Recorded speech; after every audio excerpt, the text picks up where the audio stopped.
Well, first of all, thank you very much for coming. I'm really surprised to see so many people in the audience again. Thank you very much. Today we're going to do a session called 7 Ways to Fail as a Wireless Expert. Who's seen this session before? Wow, okay, so we have some people that come back. Wow. For the people that are coming back, tomorrow I have another session called 7 New Ways to Fail. Okay, so this is going to be the repetition of last year with a small updates. Tomorrow is going to be all brand new. Okay, it's 11:30 in room 112. All right, so let's get started. A quick introduction about myself. I will explain what we're going to do and why. We're going to set the baseline. Can we do the audio a little bit less metallic? I sound like a robot right now. We will set the baseline, so it's the basics of Wi-Fi. We're going to look into fail 1, 2, 3, 4, 5, 6, and 7, and we will look at the bonus fail. The reason why I created this session is not because I think I have more knowledge than you. I think all of you in the room are experts already. You know a lot more than I do. However, a lot of you have problems explaining to IT management, CEOs in your company, what's the issue with your infrastructure. You're not finding the right words. So what I want to do is give you the tools and the way to explain it to the people that are non-technical of what's the issue with Wi-Fi. So a quick introduction about myself. This is my Twitter handle. If you want to follow me on Twitter, this is where to find me. I've been an end user for 3 years. I started working in 1998. I worked as a partner for 5 years. I was a field engineer. I did a lot of Call Manager Express installations, actually. I was a voice engineer. I worked for a distributor for 6 years. I'm with Cisco now 7 years, and I've been an instructor for the past 13 years. And in my spare time, which I actually have every now and then, I'm a dad, I'm a husband, I'm a runner. You might not believe it, but I'm a long-distance runner. Yes. But I'm a cook, so that's why. I do mountain biking and scuba diving, and I'm a Wi-Fi enthusiast. So I'm that guy that walks around on the airport looking at the ceiling where the access points are installed. So what we're going to do and why. And like I said, I want to give you a way to explain to people around you why certain things are not working. So obviously, I'm going to learn you how not to fail, right? When I created this session, I created an overview with the best practices on Wi-Fi. And it was really, really boring. So I decided, you know what, I'm going to flip it around and I'm going to show how to do it wrong. And that worked very well. So when I submitted that to the Cisco Live Commission 2 years ago, they said, you're sure you're going to submit a session called 7 Ways to Fail? No one will sign up. Thanks for joining. So the 3 biggest fears in our generation, I don't know about you, but if I see either one of those 3 icons, I get nervous, right? You're either not connected. And there we have it. You're either not connected, you are having issues to download, or you're running out of battery. And if you want the people in your house to come down to the dinner table, unplug the Wi-Fi. I mean, it's really the biggest fear that we have today, that the network is down, right? So we will teach you ways to prevent that. I also want to warn you, don't tell your friends that you have this knowledge. I can tell you from experience, and probably you have the same. When you're on a birthday party and they're like, you're in IT, right? My computer says this, and you're fixing it. So I spent this year, New Year's Eve, at my in-laws till 5 till 12 in the evening to fix their Wi-Fi. okay? And you're going to face the same. At the end of the session, I want you to become a wireless superhero and or with that knowledge. So first, we're going to set the baseline. The baseline is really about the basics of Wi-Fi, and they're applicable to everything that we already know in Wi-Fi, okay? It's not just Cisco. This is for Aruba, for Ruckus, for Aerohive. You name the brand, it is about Wi-Fi. We're going to have a quick overview of the history. We're going to look at the standards that are out there, the characteristics of Wi-Fi, and the challenges that we see. Obviously, we all know that German Wi-Fi is the worst. So, a little bit of history for Wi-Fi. People think, and I know not in this audience, but a lot of times when you talk about history of Wi-Fi, people think that either Wi-Fi has been around for the past 30 years already, we always had it, or they think it's invented for those cell phones, but it's not true. The main driver that we had back in the 90s when it became a standard, does anyone know what year it became a standard? 1997, yes, very good. What is the name of the standard? 802.11, yes. 802.11 became a standard in 1997. And the bandwidth we had was 2 meg. 2 meg. That sounded like a huge amount of bandwidth in 1997. I mean, we were still transitioning from Ethernet to fast Ethernet. Token ring was still a thing in 1997, right? And in 1997, how many people actually did have a laptop? Most people didn't. You did, yes. Okay. Did you put it on your lap? Even on your lap? Okay. So wow, it was a big one, yeah. But the cell phones that we had back in those days were not Wi-Fi clients. So the driver for Wi-Fi was primarily barcode scanning. And then 2 meg that we had was far sufficient. So no one thought that we would use the same technology 21 years later as the primary access method into a network.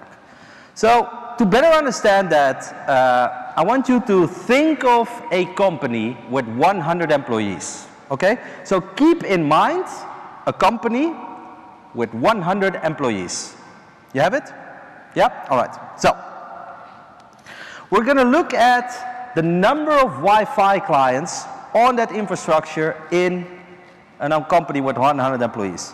So we're going to look at the first, 1999.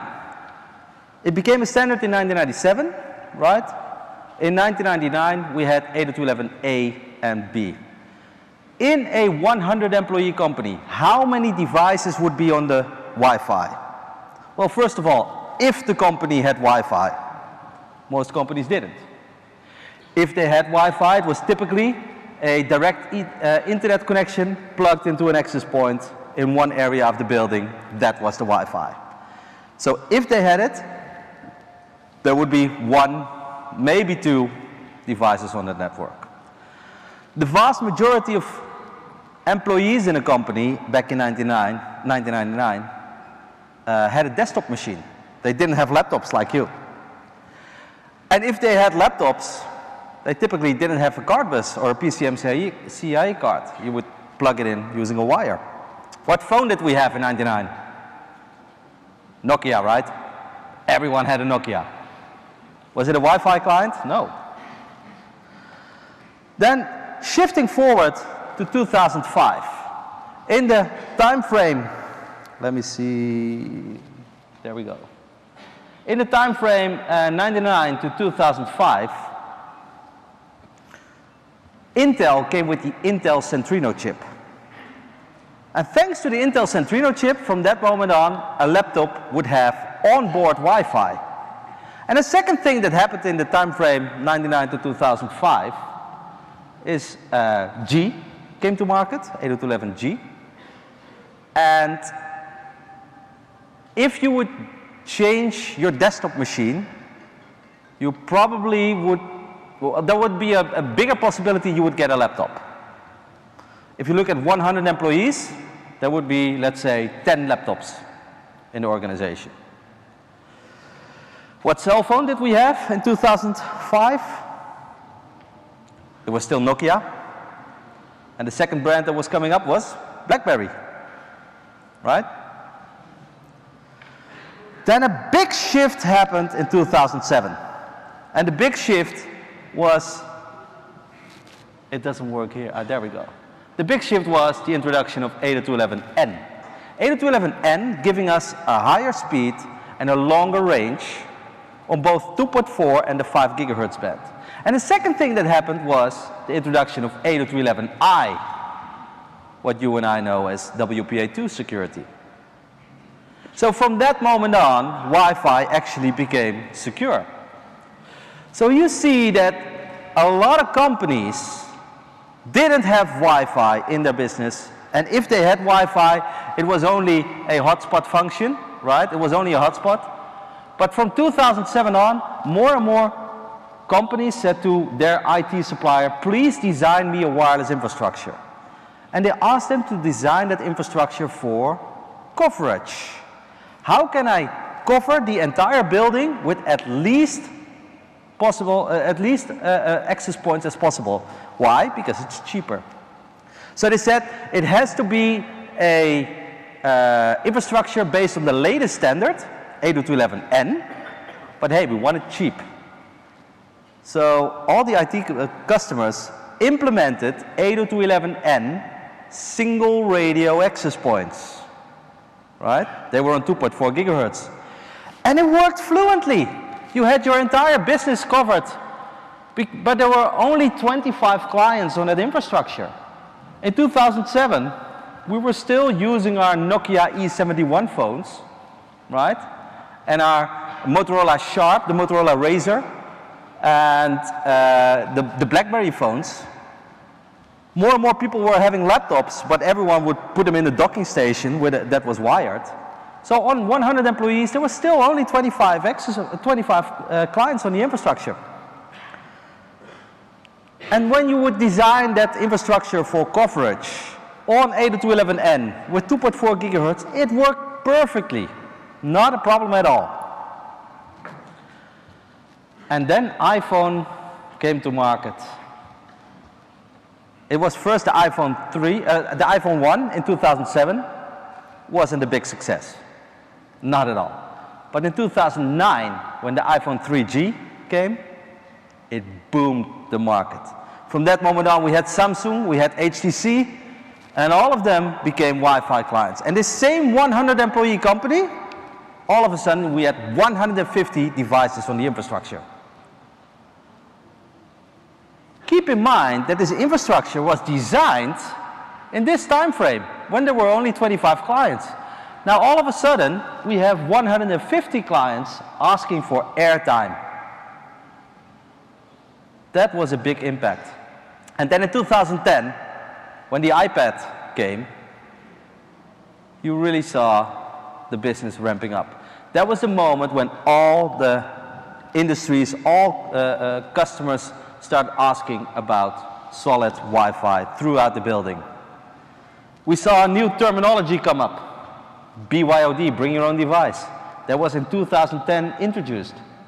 Today it's an acronym that everyone is like, really, we're going to talk BYOD again? But yeah, that happened in 2010. 2013, 2 devices per employee. If you have a machine in your network, it's a laptop by default. If you have a phone, it's a smartphone, and everyone has at least 2 devices. Where we are today is 3 devices per employee. That has a big impact on the fact that all communication is individually. So I am an access point, and you guys are clients. I have to talk to each and every individual client directly. So I have to talk to you, you acknowledge my message, and then I can move on to the next one. I talk to you, you acknowledge my message. So the more clients I put onto that network, and if I'm an access point talking to each individual client, that has an impact. So, not just the infrastructure and the number of devices have been evaluating. We see the laptops. This is similar to the machine that you had, right? Yeah. This is 25 years of evolution, what you see here. And the cell phone, 20 years of evolution. I think that most phones have been owned by everyone, right? By the way, I really love this one. I had that for many years. 2 weeks on the battery, wow. So here we are. This was the phone around 2000. 2 weeks on the battery, you can smash it on the floor, it still works. We did have some apps on it. Snake, right? That was it. This is the device that we have today. How many apps on average do we have on this device? Give me a number. On average. 100? It's a little bit less. It's 85. On average, we have 85 apps. Show hands. Who's got Facebook on your phone? Facebook on your phone. Okay, let's say half the audience got Facebook on your phone. Any idea how much bandwidth Facebook generates in the background? So your phone is in your pocket. You're not doing anything on it. You're not looking, you're not browsing. Your phone is in your pocket. How much bandwidth does it take from the Wi-Fi? 80 meg. 80 meg per day. If you're browsing, it's a lot more. Okay, but if it's in your pocket, it's 80 meg. Now, half of the audience raise their hands. Let's say it's 200 people. 200 people is doing 80 meg a day. This is just one of those apps.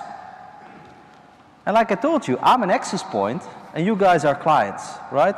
So I'm, as an access point, talking to your phone right now to give you the update on Facebook. And while I'm doing that to your phone, I cannot talk to you. I cannot talk to you. And someone else is sending an iMessage. And someone else is sending a WhatsApp message. And someone else is doing his email. I have to spread the load to all those clients. The more clients I put in the room, the more airtime they require, and the longer it takes. By the way, if you want to see details, we have the VNI index. It's a very interesting index. I can recommend everyone. You don't have to memorize the URL. You can just Google Cisco Visual Networking Index. You will find an overview. We submit it every year, and it gives you all the details about how many devices are there, how much bandwidth they take, what applications. We share all that information. It's a big impact on how the industry is changing and how we are using the infrastructure. Keep in mind, still a 100-employee company, right? The 100-employee company, all those employees have those devices in their pockets, and they generate that bandwidth. Okay, people think that Wi-Fi is a wireless access point, is a wireless switch, but it's a wireless hub, so it's a layer 1 device. Layer 1, half duplex, so I'm either sending or receiving, never at the same time. It's one broadcast domain, it's one collision domain, and it's a shared bandwidth. Okay, so the more devices I put in that infrastructure, the more I have to share the load. Keep that in mind when you think about your network. We have the frequency and channels. I will show that in a minute. Modulation is a pretty difficult concept. I try to explain it in a simple way, and we're going to look at the bandwidth and the data rate impact. So, the basics of Wi-Fi. These are the standards that we have. Okay. Looking at the time scale, 802.11 became a standard in 1997. A and B came to market in 1999, which was on the 5 gigahertz and the 2.4 gigahertz band. The bandwidth, 54 and 11. The number of channels, 24 and 13 for the 2.4 gigahertz band, but only 3 are usable in the 2.4 gigahertz band. A and B came to market almost at the same time. Why was B then still a lot more popular than A? It's a very Dutch answer. It's cheaper. Why? Because the coverage was larger, right? So you needed less access points to cover your entire building. At the same time, all the clients were single radio as well. clients that came to market in 99, 2000, 2001 were single radio. Why? Well, our biggest fear, that little red bar, yes, coverage, battery. So if you put in 2 radios, it drains the battery. Nowadays the batteries are a lot better, so we can actually do dual radio. But back then we couldn't. 2003, G came to market, 2007 N, and 2013 AC. By the way, I'm not mentioning AC wave 1 and wave 2, because wave 1 and wave 2 is more a marketing terminology than a standard, because it is just AC. Okay? I will go into the details on how these work in a minute. So, first question, what's the frequency? What is a frequency? What does 2.4 gigahertz mean? 2.4 gigahertz mean these are the radio waves. By the way, on screen they look actually the size that they are. They are a little bit bigger than reality. But what does it mean? 2.4 gigahertz means 2.4 billion of these waves in 1 second. That's what it means, 2.4 billion of these waves in 1 second. 5 gigahertz means 5 billion of these radio waves in 1 second. That's a lot, right? So, one of the questions that people ask me a lot is, isn't that bad for health? I don't know the details.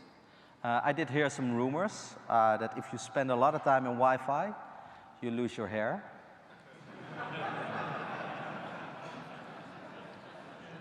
But I don't believe that. But I try to, again, I want to give you the tools in hand to explain to people around you, because probably you will have the same question from your colleagues about Wi-Fi. Isn't that bad for health? So the first answer is, can a wireless access point hurt my brain? And if someone throws it at your head, then yes, it can hurt your brain. But I'll try to give you an answer that you can replicate as well. So let me ask you this question. Who is using the phone as an alarm clock in the morning? Raise hands. Phone in the, okay. Keep your hands up, keep your hands up. Put your hands down if you put it on flight mode. Okay, thank you very much. So again, I think half of the people in the room use your phone as an alarm clock in the morning. Do you have any idea how much voltage or wattage comes from a phone in GSM mode? It's 1 watt, which equals 30 decibel to the milliwatts, which equals 1,000 milliwatts. That's what your phone is on GSM. Okay? We use this, we sleep next to it. To put it in perspective on Wi-Fi, let's take your laptop and your laptop RSSI connected to an AP for 66 dBm. 66 dBm, that's a solid connection. It's not perfect, it's not bad. You have a normal business office connection with a 66 dBm. If you calculate what that means, that is 1/4 millionth of a watt. You're asking questions about Wi-Fi, and you sleep next to this. And I don't know where you carry your phone. I carry it next to my tools.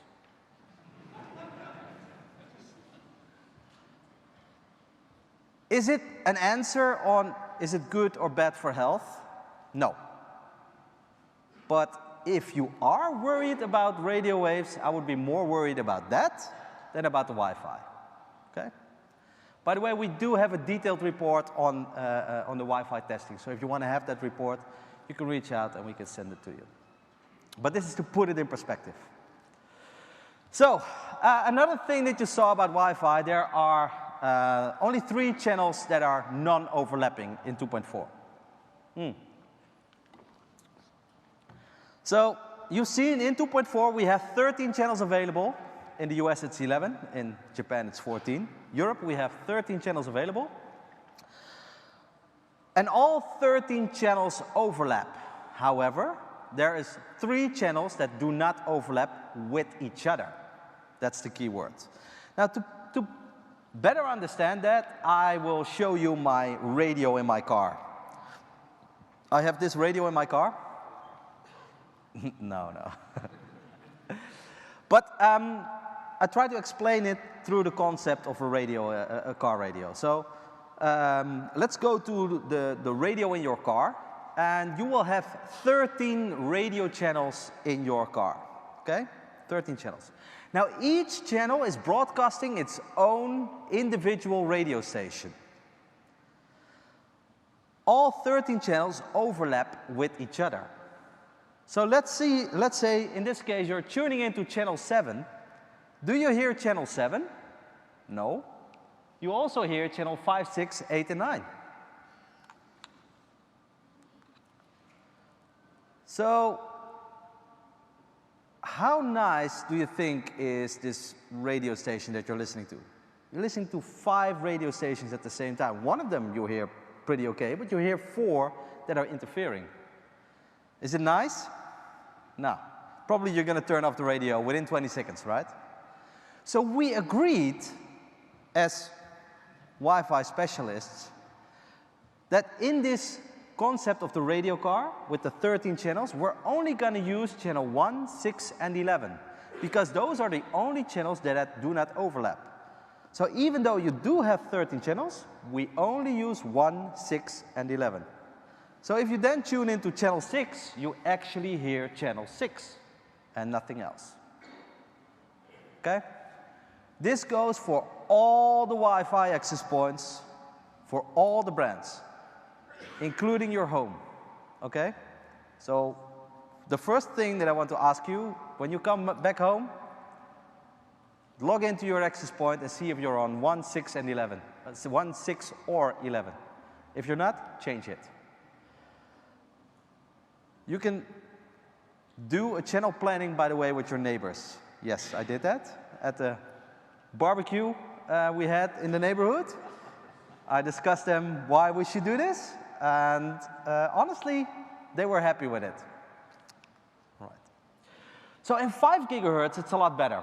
In 5 gigahertz, we have 24 channels available, and as you can see, all of them are non-overlapping. Every channel is 20 megahertz wide, 20 megahertz. And none of them overlap, okay? So they came up with a concept called channel bonding. In 802.11n, they said, we're going to do a thing called channel bonding. We're going to bond together 2 channels. We will have double the bandwidth. Sounds good, huh? And it is. They make one big mistake. They said channel bonding is part of the 802.11n standard. They didn't say it's for 5 gigahertz only. So channel bonding is supported on 2.4 gigahertz. Do not do that, please. If you have a little house in the middle of nowhere with no neighbors, then you can do it. But if you do have neighbors, please, channel bonding is a thing for 5 gigahertz. So they took 802.11a, 20 megahertz channels. In N, they came up with 40 megahertz channels. And they said, this channel bonding concept works very well. Let's do this again in 802.11 AC. And they came up with 80 megahertz wide channels. Okay, that sounds nice. We can do channel bonding. However, we go from 24 non-overlapping channels back to 4 non-overlapping channels. And then they said, you know what? We can do this again. We're going to go to 160 megahertz wide channels. So theoretically, we can go to 2 non-overlapping channels. However, we cannot, they are not consecutive. So you can only use one 160 megahertz wide channel. Then we have another thing called radar in between. And we have our weather Doppler thing in between. So we came up with a concept called dynamic frequency selection. Basically, we're testing if the medium is free, if they're not detecting a radar. If we detect that radar, we take out that channel. In our newest access points, we have a feature called Flex DFS. And Flex DFS, we only take out that one channel and make the other channels still available for 40 or 80 megahertz channels. So, what is this? What does this mean? It's not mathematics, no. It's MIMO. Another question that people ask me a lot is, so how do you compare your Cisco AP to an Aruba? How do you compare Aruba to Ruckus? How do you compare to Motorola or Extreme, as they are called today? How do you compare a Cisco to Meraki? And one of the main things to look at, in my opinion, is these numbers. They are really, really important to compare, to make the right comparison. So what do they mean? The first number means the number of transmit antennas. And basically, that's the number of microphones that a client has to talk to an access point, or vice versa. So let's say I am an access point. I'm an access point, and I'm talking to my clients in the room. But now I'm gonna be an access point, an access radio, okay? So all the clients that are really close by, you can hear me, but all the people in the back are like, what is he talking about? So I'm gonna put in 2 microphones, and you will hear me like this, okay? The two microphones give me just enough air power to talk to all the clients, if you guys are silent. If you are mumbling, what clients do, clients are mumbling, you will have difficulty to hear me, especially the clients at the back of the room. And I have a secret for you. Wi-Fi also works through the walls. Did you know that? Yes. So I have a client on the other side of the wall connected to me as well. Now, I told you earlier on, I'm an access point and I'm talking to all my clients individually. And I want all my clients individually to acknowledge what I said. Did you get what I said? Thank you. So can I move on to the next client? Did you get what I said? Yeah, thank you. So I'm talking to a client on the other side of the wall, because Wi-Fi works through the walls. I'm transmitting to that client, and the client on the other side of the wall, do you think he's going to acknowledge what I say? No. So what am I going to do as an access point? I didn't get an acknowledgement. I'm going to send it again. And what will he hear? He will hear like this. Is he going to acknowledge? No. What's going to happen? I'm going to retry again, and retry again. What is happening with all the other clients in the room? Good. Move on. We get it. But I didn't get an acknowledgement. So either it's going to time out, or the client moved, came into the room, it's like, oh, you were talking to me. Yes, I got your message. Thank you. And then I can move on. Now, if I have 3 microphones, the clients on the other side of the wall will hear me like this. So they will hear there's an object in between. It will not be perfect, but will he acknowledge? Yes, he will acknowledge my message. And then, of course, 4 makes it better. It will be like this. So there will still be an object in between, but the client will acknowledge the message. The second number is even more important. The second number is the number of ears that an access point has. Keep in mind that 70% of the clients on the infrastructure are what device, do you think? 70% of the clients on your infrastructure. There are these devices. And these devices have 1 send, 1 receive, and 1 spatial stream. So I, as an access point, am talking to a client in the back of the room. And he will hear me loud and clear. But he's talking back to me like this, because he's only got 1 small antenna. And he's not talking very loud, because if I talk very loud, I drain the battery. So the number of ears that an access point has is really, really important. The second number is the most important number, in my opinion. The third number is bullshit. Okay, anyone from marketing in the room? Marketing departments want this number to be as big as possible. Why? Because then they put a higher number on the box. Okay? We can run on 1.7 gig. Yeah.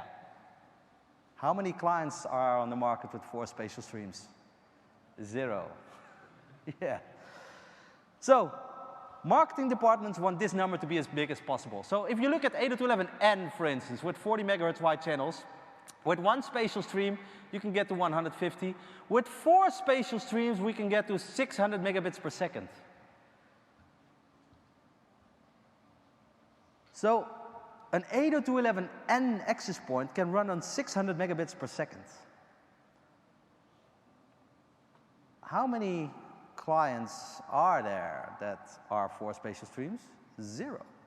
So 600 megabits per second was in the standard of 802.11n, but it's never brought to market. Hold on, Cisco.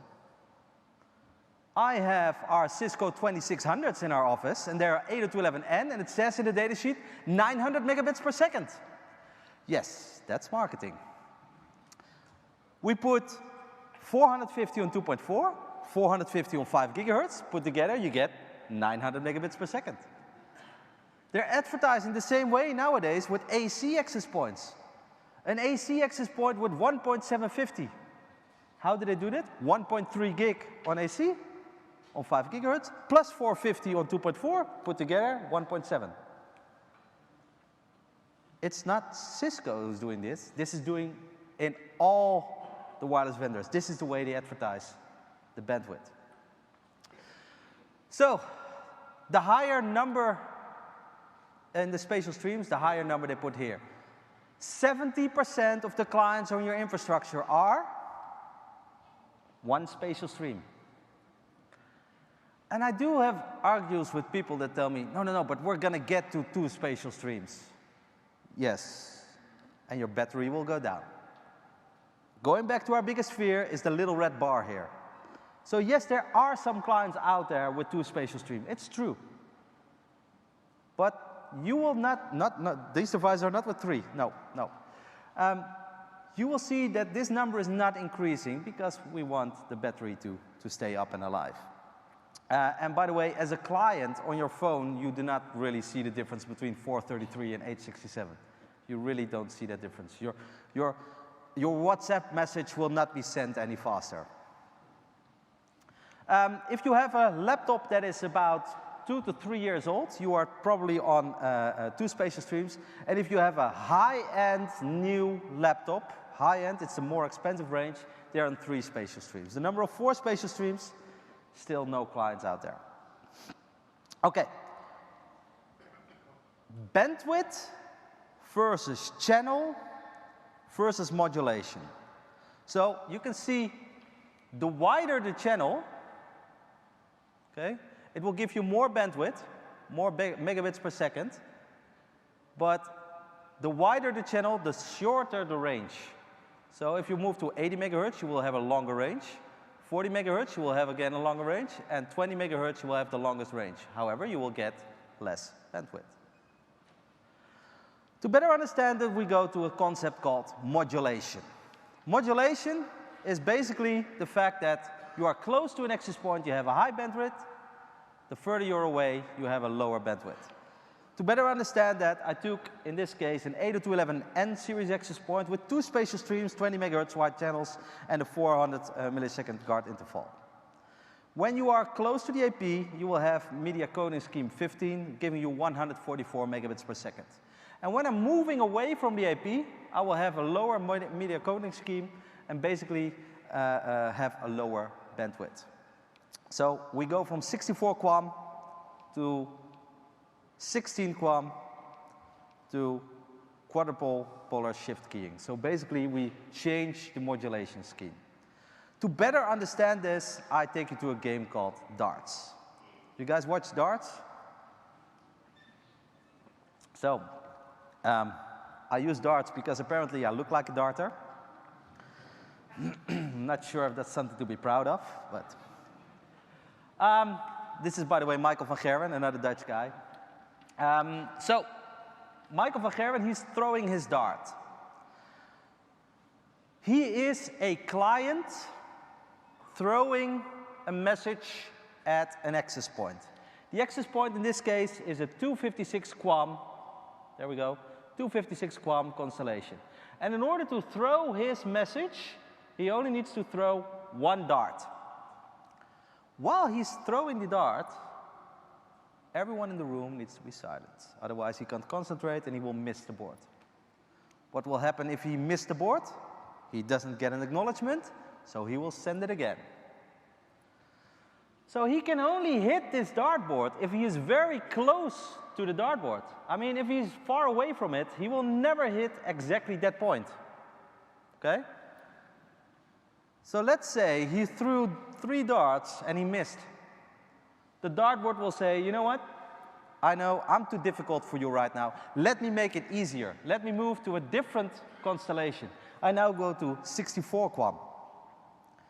So in order to get the same message across, he now has to throw 4 arrows. While he's throwing those 4 arrows, all the other clients need to be silent. So the advantage is he can hit the same dartboard from a longer distance. The disadvantage, he needs to have more airtime. Okay? This is, by the way, how the constellation actually looks like. So this is the dartboard where he's throwing the darts on. Okay, so it is zeros and ones, after all. So this is a 64 QAM constellation. Now, let's say he missed again, and now he has to go to a 16 QAM constellation. For your information, 16 QAM is still 802.11n speed, okay? This is not a low-speed connection. It's still 802.11n. But in order to throw the same message, he needs to throw now 12 arrows, taking away significant more airtime. And he can do this all the way going back to quadrupolar shift keying. But in that case, to throw the same message, he needs to throw close to 500 arrows. Can you imagine, as clients in the room, that I'm the darter throwing away 500 arrows? You guys will be waiting a long time. How's the Wi-Fi in your hotel? This is why. All right. So, you understand it? Awesome. Okay, other things that are happening, we have a concept called shadowing, shadow of RF signal. Basically, it means that you are connected to an AP and you're walking around and you had a clear line of sight. The constellation between the client and the AP was 64 QAM, but now all of a sudden there's a wall in between, okay, because you're walking around. And the wall in between all of a sudden degrades the performance, so it has to shift to another constellation. Reflection, the same signal bouncing off. Refraction, a signal moves into a different medium. For instance, there's a fog, or it moves into water, or you have a lot of trees. I see camping sites that have been site surveyed in winter. Everything is perfect, and summer comes, the trees have leaves. Leaves are filled with water, and all of a sudden the Wi-Fi doesn't work anymore. That's all refraction. Scattering, the signal bounces in all directions, and diffraction, especially on larger outdoor environments. What else are customers complaining about in Wi-Fi? They say Wi-Fi is slow, they can't connect, they cannot roam, moving from one AP to another. They say it's not secure or not secure enough. We have to support BYOD. How do we support BYOD? We have to support guest networks, and giving out one username and password for all the guests is not how to do guest networking, okay? We want coverage everywhere. We have interference, and all sorts of interference. I will show tomorrow in our session, I will show some interference. Changing environments. So when we designed the infrastructure, it worked, but nowadays it doesn't work anymore. Internet of Things, the 5 nines of availability. Like I said in the beginning, I used to be a voice engineer, and in voice, asking for 5 nines of availability is a very common thing. In Wi-Fi, customers are now asking as well. We want it to be 99.99 times available. Wow, okay, so what happens if your AP goes down? Then we have an issue. Or what if your switch goes down? Then all the APs connected to the switch have an issue. So there are possibilities to do 5 nines of availability. We can do it, but it's not as easy as with a Ethernet connection. But the main issue that we face today is that Wi-Fi is the primary access method into a network. If you buy a new laptop, an Ethernet port is optional. So you buy a new laptop, it's already ridiculously expensive, and then you say, but I wanted to have an Ethernet connection. They say, oh yeah, here's a $40 dongle. So, do we have the basics? Awesome, time to look at some fails. All right. Fail number 1, forget about those channels. When you put your access point in the wrong channel, basically you take out 2 parking spots. In this case, you see a guy, a friendly fellow, that parked his car in channel 4, and basically he take out channel 1 and channel 6. If you want to see how this looks like in Wi-Fi, it looks like this. By the way, this is a picture I took in a Cisco office. I'm not going to mention which one, but it's truly a Cisco office. And this is exactly what's happening. And you see that this is radio channel 1, channel 6, and channel 11. And you can see that are pretty much OK, and you will hear only those channels. But this one is interfering basically with everyone around him. So there are several things that you can do about it. One of them is containment. It's a feature that we have in our access point, right? You can contain certain access points. By the way, this is illegal in most countries. Effectively, what you're doing, going to back to the car analogy, is this. So fail number 1 is the incorrect usage of channels. This is a picture I took at a hotel in Amsterdam. I live in the Netherlands. I work for Cisco, the Netherlands. However, I do live on the Belgian border. So when I have to go to the Amsterdam office, that's a long travel. So if I have to be there early, I typically stay in a hotel. This is the Wi-Fi that you get in that hotel. As you can see, it's very interesting from a coloring perspective. However, the channels are all over. You can see the channels, the 20 megahertz wide channels on 2.4 gigahertz only, and 802.11g, and the maximum data rate. It only has 1 spatial stream as well. This is not how to do Wi-Fi in a hotel today. However, they're not alone. So I'm staying in a big hotel chain in Dublin. And this is how channel bonding on 2.4 gigahertz looks like. So you can see that they put channel 1 and 6 together, and channel 6 and 11 together. So you can actually see here the channel bonding happening. 40 megahertz happening in 2.4 gigahertz. And what you see is creating a very nice overlap channel there. So you will have lots of interference. So then I moved to by the way, this is one of the things that you will have if you use home Wi-Fi routers in a business environment. Okay?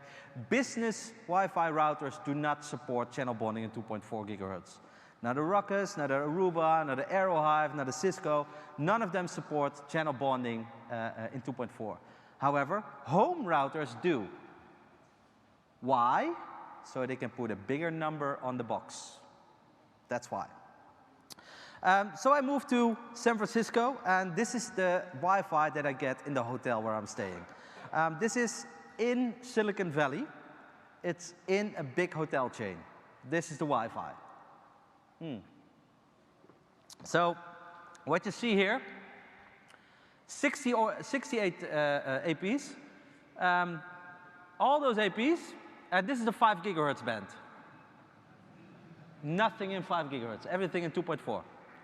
So I went down to the IT manager, well, to the manager of the hotel, and I said, you have an issue on your Wi-Fi. And she said, we know. Good. That's a good thing. So we explained what's the issue. I explained the 1, 6, and 11, and she really listened. She made notes. And I came back there. This is beginning of last year, beginning 2017. I took another scan. So this is the fixed Wi-Fi. I must say it's a lot better. Interesting facts. There were no new access points. So she already had those access points. But no one ever enabled the 5 gigahertz band. All she did was put it in a controller and put in RRM. So she talked to the to her IT supplier as well, and she said they solved the problem, and I must say it was a lot better. And I said, so how did they solve it? And she said, they gave us more access points. Well, more access points is not the answer in this case, but just putting on the 5 gigahertz band really made the network a lot better. But if you put in more access points in an environment like this, you get co-channel interference. You get a lot of overlapping channels. So what's wrong?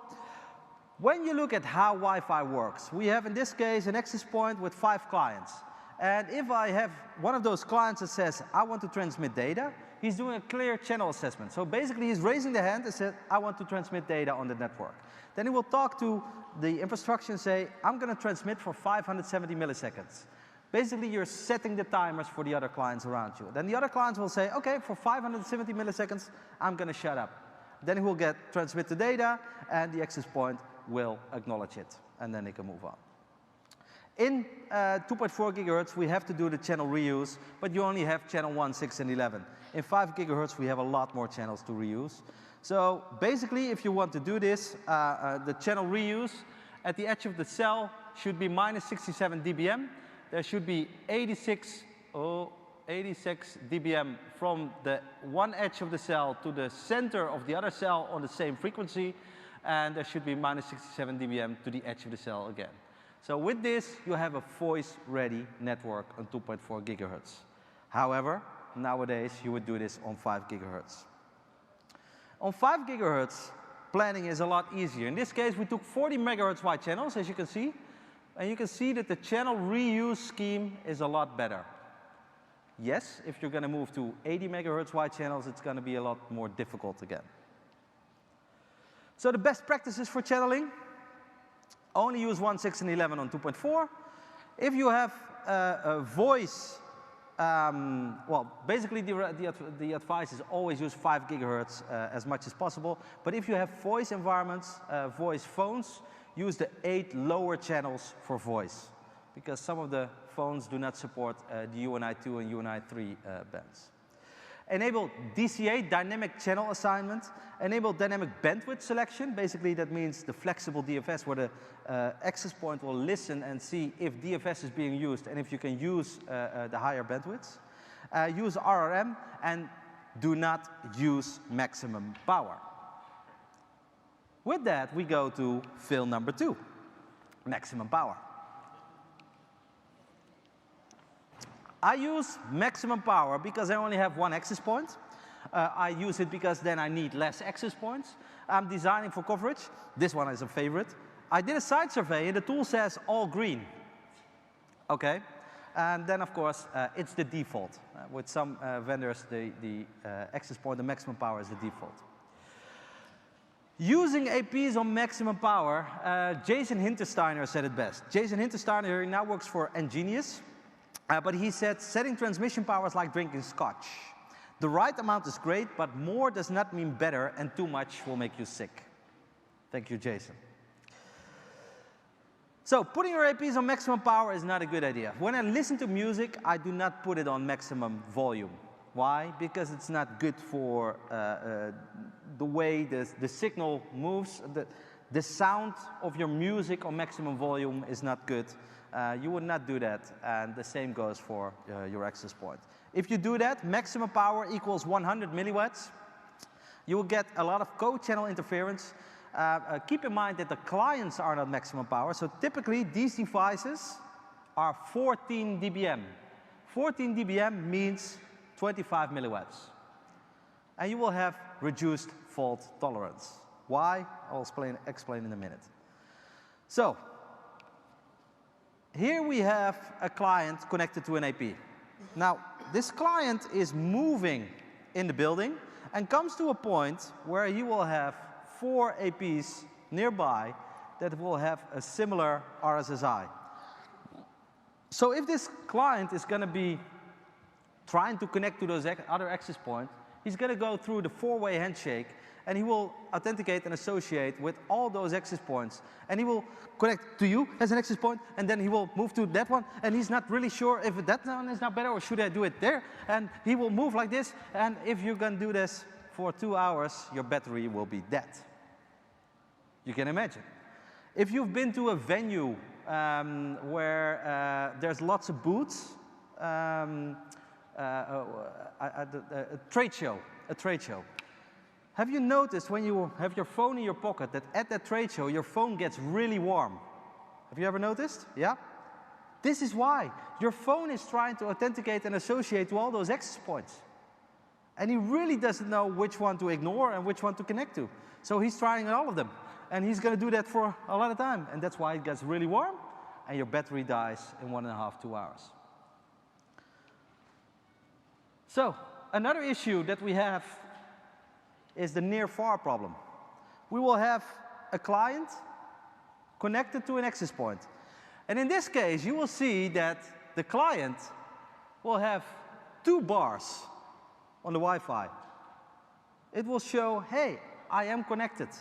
See, it's in the coverage area of the access point. So this AP is talking very loud, so I'm pretty sure they can hear me. This is an access point in the hallway of your hotel. The client is in the bedroom. And he does have coverage, but he talks back like this with a very soft voice. So does his message get back to the AP? No. So what's going to happen? He's going to retry. He's going to retry and retry. While he's doing that, this coverage area for the AP, for the client, will have a busy signal. So if there is a client here that wants to transmit and doing a clear channel assessment, you will see that the medium is busy. That is one of the issues that you face in your hotel Wi-Fi. Because this client cannot reach the access point, it's taking away the airtime because of all its retries, and a client that is connected here or connected here will have the same issue, even though maybe that client is in the cell coverage area of the AP. So putting your APs on a maximum power is never a good idea. Then RRM needs to scale power up and down in the case of a coverage hole, but if your access point is already on maximum power, there is nothing to scale. So what does RRM? It's dynamic channel assignment, it's transmit power control, but as said, if it's already maximum power, there's nothing to control. And there's coverage hole detection and mitigation. So it detects there's a coverage hole, but the AP is already a maximum power, so they cannot do anything about it. So the best practices for power: do not use 100% power. Use RRM at the maximum set to 17 dBm and a minimum of 5 dBm. Enable event-driven RRM with rogue Wi-Fi contribution. Keep the rogue duty cycle to a maximum of 80%. So if it will detect a rogue AP with 80%, it will change the channel. And basically create smaller cells. That is the recommendation. RRM does not replace a site survey, and it will not give you spectrum. Okay, that's an important thing to keep in mind. So, fail number 3, 2.4 gigahertz is still the most important. I still have this conversation. Yes? Can I use a question on maximum power? Yes?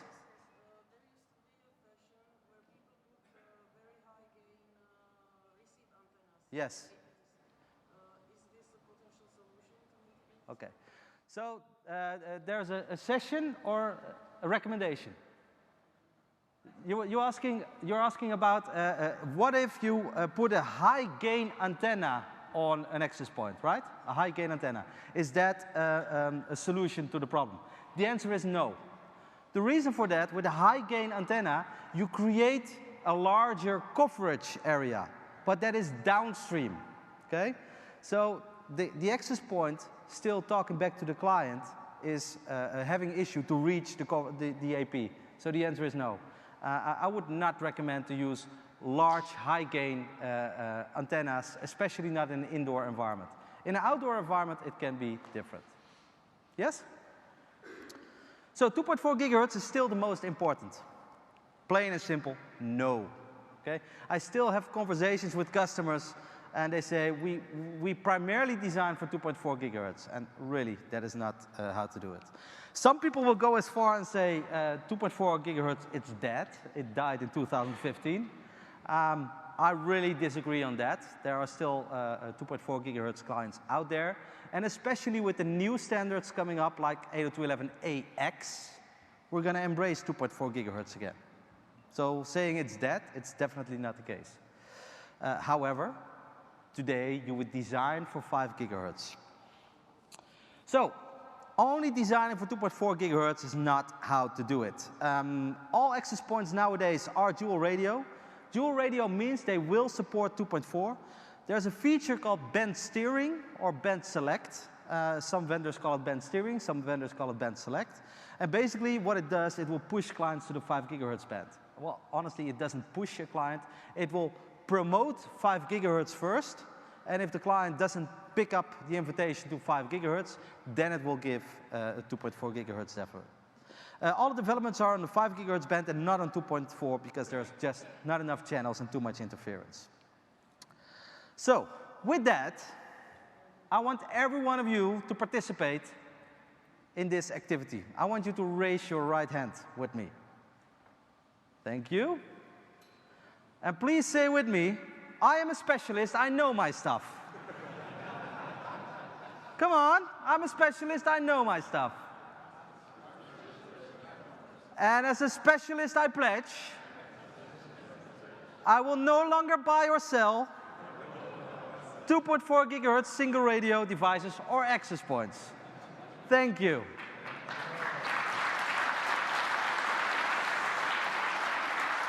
So, 2.4 gigahertz best practices, design for 5 gigahertz. If possible, take out 2.4 entirely. Do not buy single radio APs, do not buy single radio clients. And if you have legacy clients, try to migrate them. Whenever possible, use flexible radio assignment. Flexible radio assignment is the possibility where your access point is having 2.4 and 5 gigahertz, but the secondary radio can be 5 gigahertz as well. So you can have both radios in 5 gigahertz. I see more and more customer networks that have been designed with dual radio access points that have a lot of co-channel interference issues. So they hire an expensive wireless expert, you, and they do a site survey and they come up with a report, and what does the report say? Take out half your radios. Really? So you invested dual radio access points, but then a specialist comes to take out half the radios. If you use an access point with flexible radio assignment, you can simply put those APs on dual 5 gigahertz. And with those dual 5 gigahertz, you will have better coverage, less co-channel interference, and basically a higher bandwidth and data rate. Fail number 4, my favorite. So in my job, I'm a sales specialist, and I get invited to customers for 2 reasons. One, they have a very nice, big, prestigious project, and they are looking for advice, and basically they want to show how awesome their project is going to be. I love those conversations. And the other conversation is, you have to come to our premise now because your products suck. Okay. I like those conversations as well. I'm going to share with you some pictures of installations that went wrong. So, placement, does it matter? Yes. So here we see, for instance, access points behind a metal cage to protect the access point. They're very well protected. Nothing existed. What does a green light mean? No client connected. Very good, yes. This one is a green light as well. The moment we moved this metal tile, it became blue. So you fixed it? We fixed it, yes. Fixed.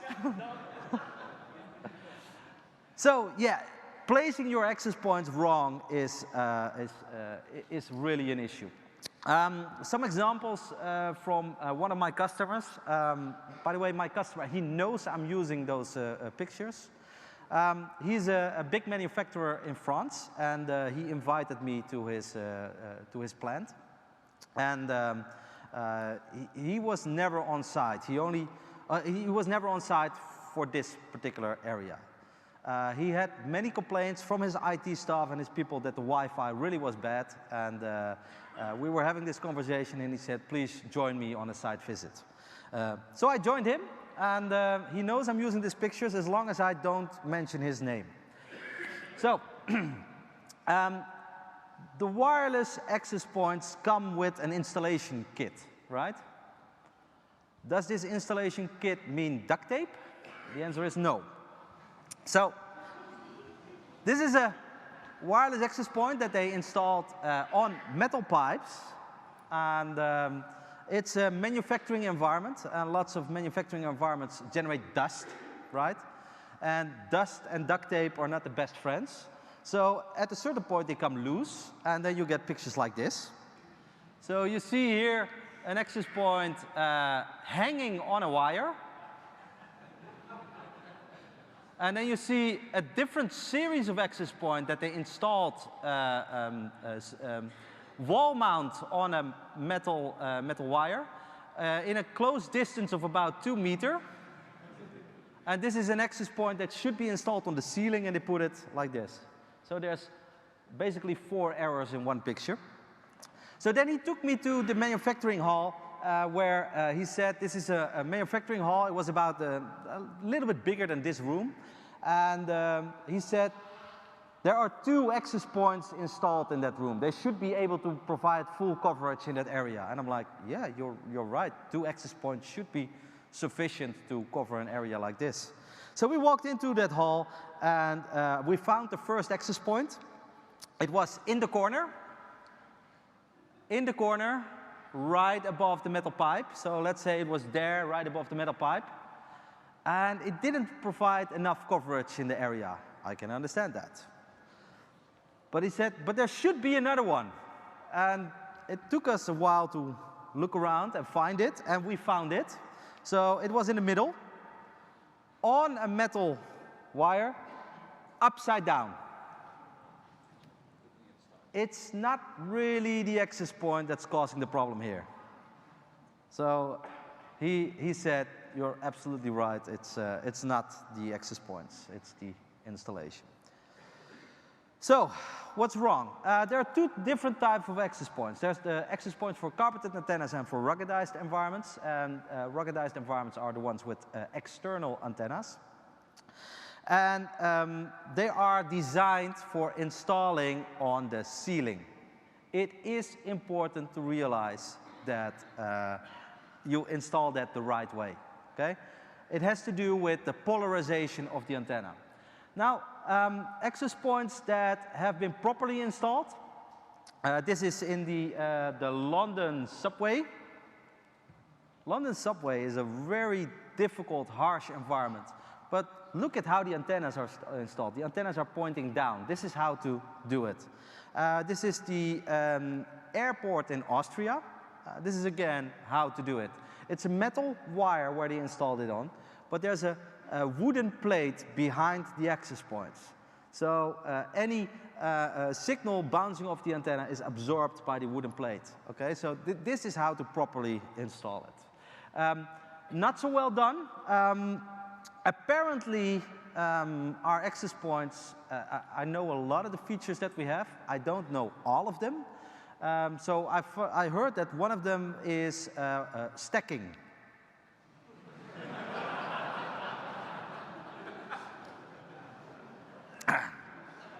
And everyone knows that stacking has to happen in the wiring closet.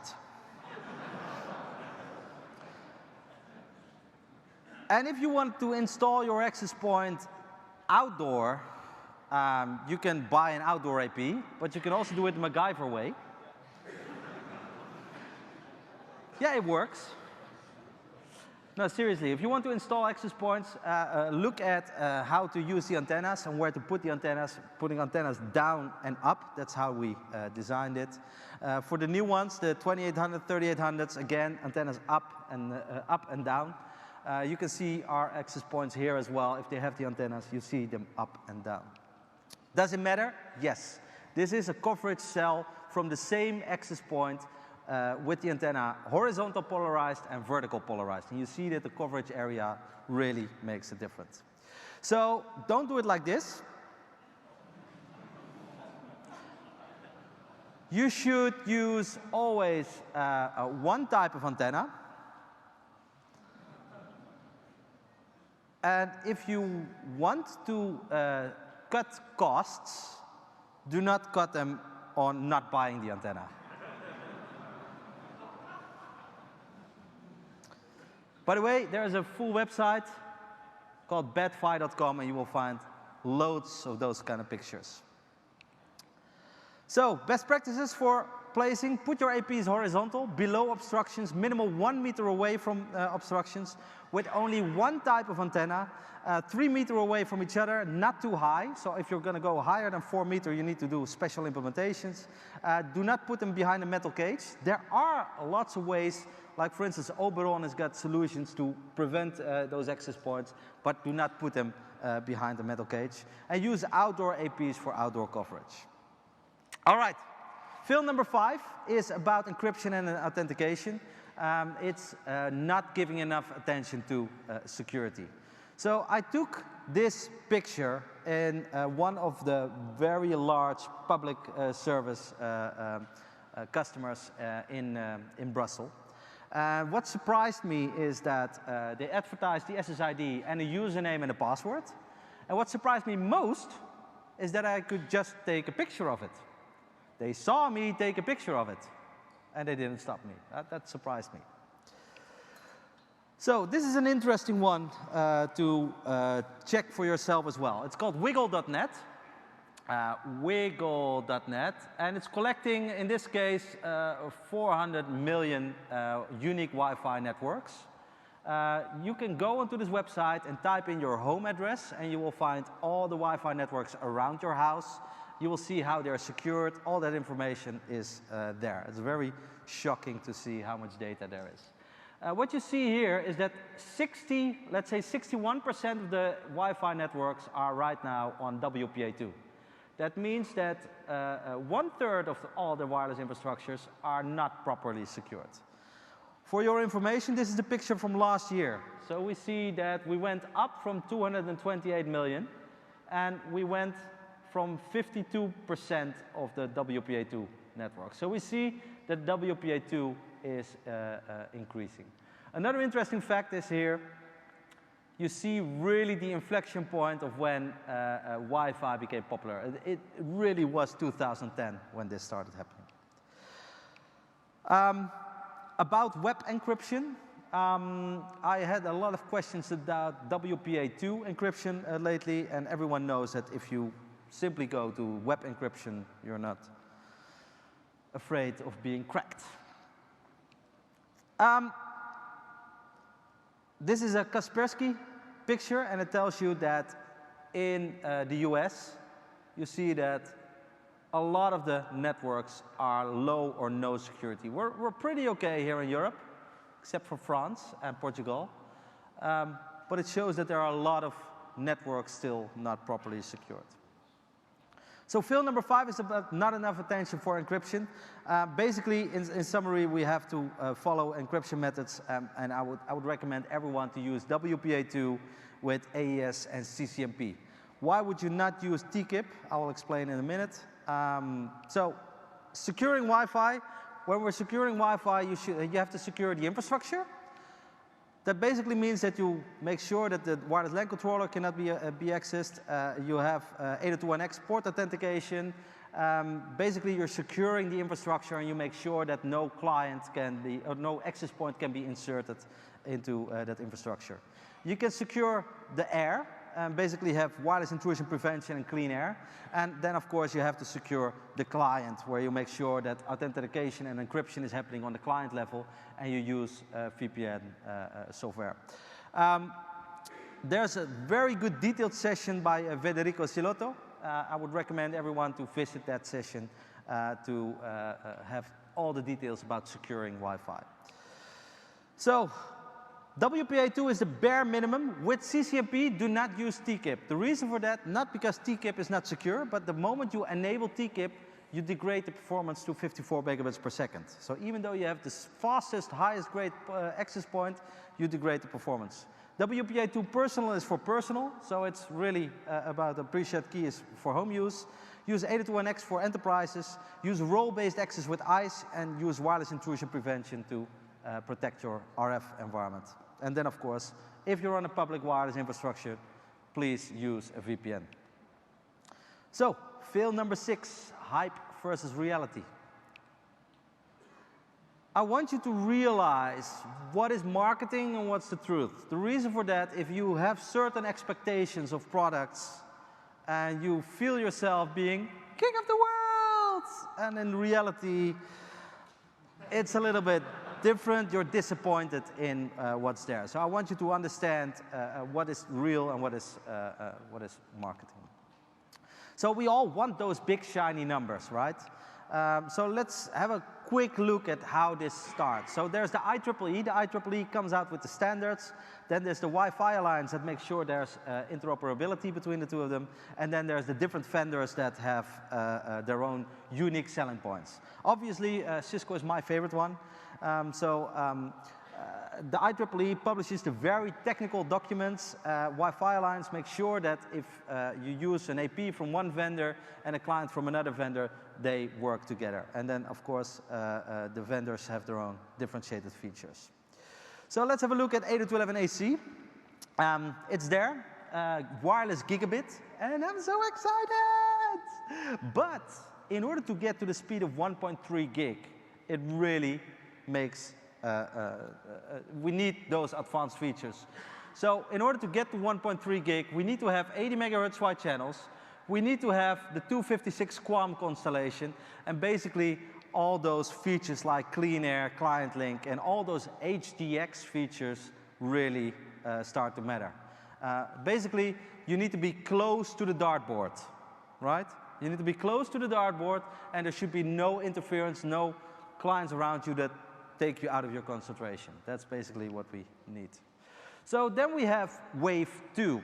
And when we're talking about wave 2 is really about 160 megahertz wide channels, 4 spatial streams, and a thing called multi-user MIMO. So 160 megahertz wide channels, is it the solution to our problems? No. When we look at where we are here in Europe, we can see that we can only use one non-overlapping 160 megahertz wide channel.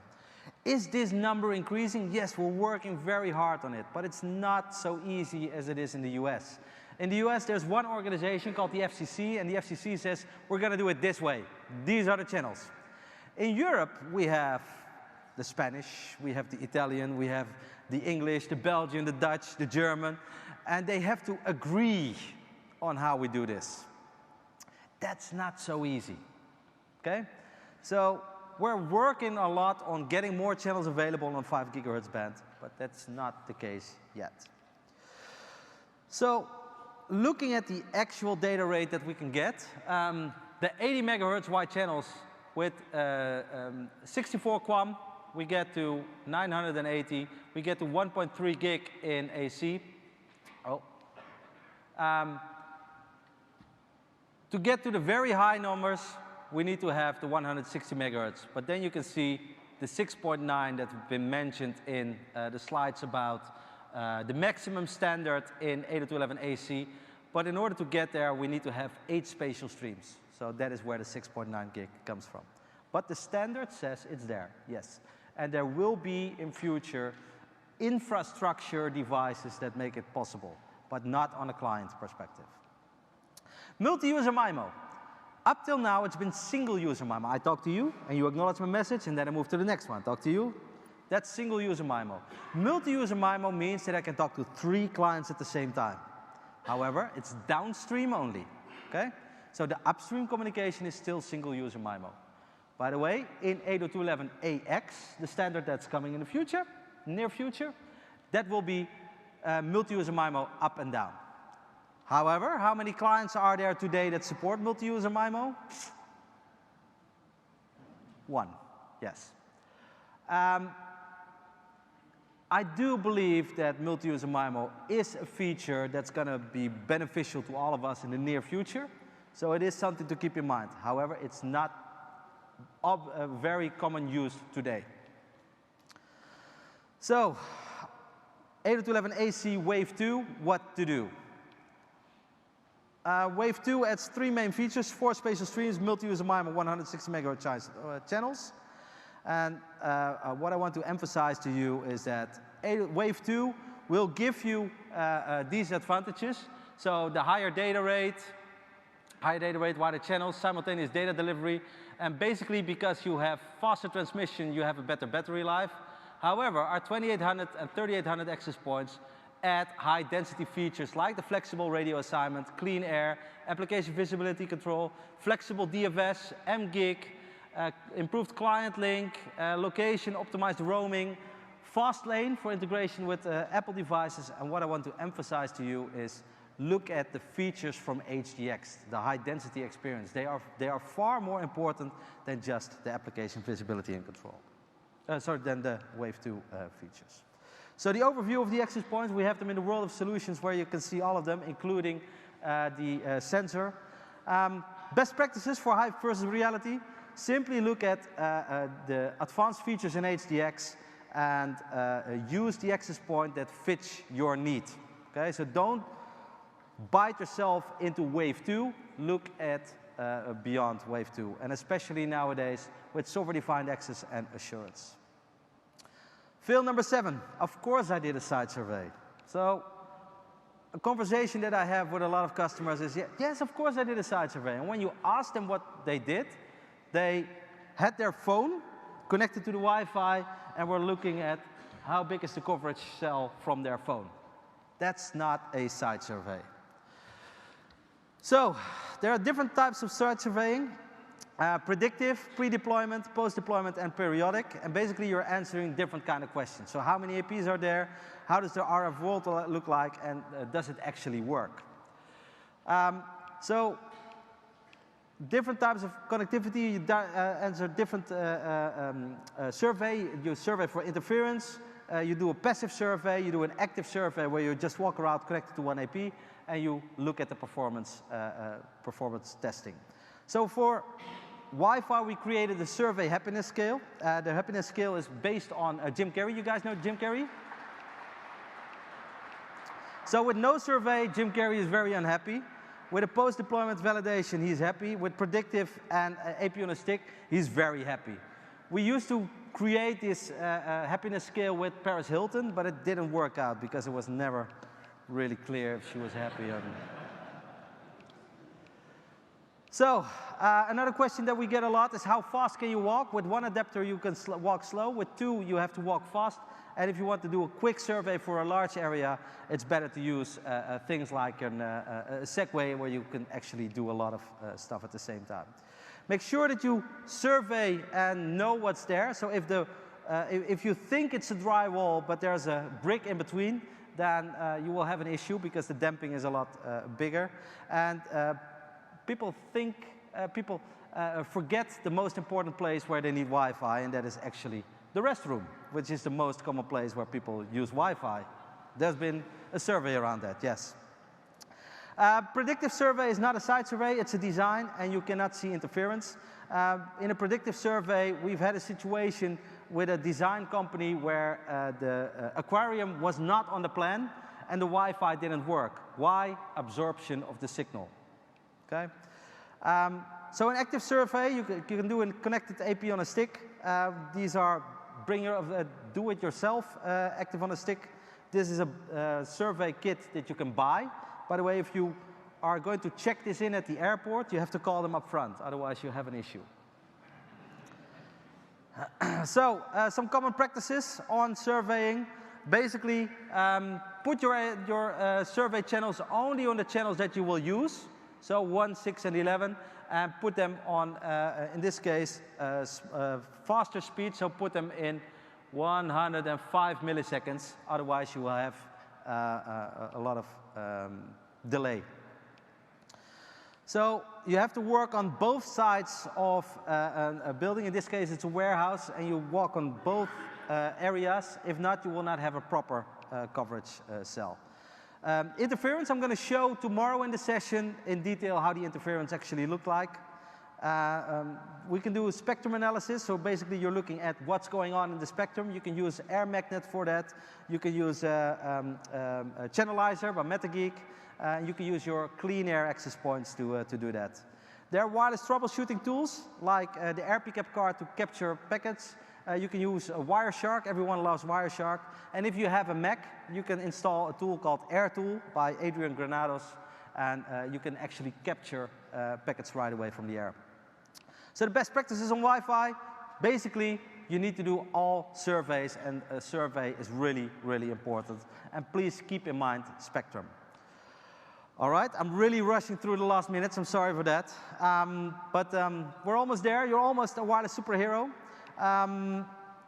But there's one more field that I want to share with you, and that is about certifications.